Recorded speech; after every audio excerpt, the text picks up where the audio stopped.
各位街坊、各位朋友，大家好，我係楊永傑，我已經報咗名參加今年立法會九龍中嘅選舉。首先衷心感謝大家過去一直以嚟對我工作嘅支持。今次選舉咧十分之激烈，我係好需要大家嘅支持㗎。如果大家支持亞亞姐嘅朋友咧，記得12月7號全家總動員撐我楊永傑競逐連任。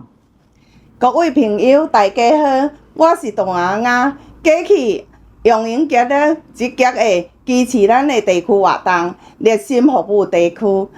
表現咧大家都知影的，絕對是一個值得信任甲支持的人。我杜亞亞全力的支持楊永傑，我也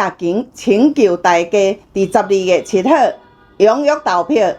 全力支持康平北更用實力的楊永傑。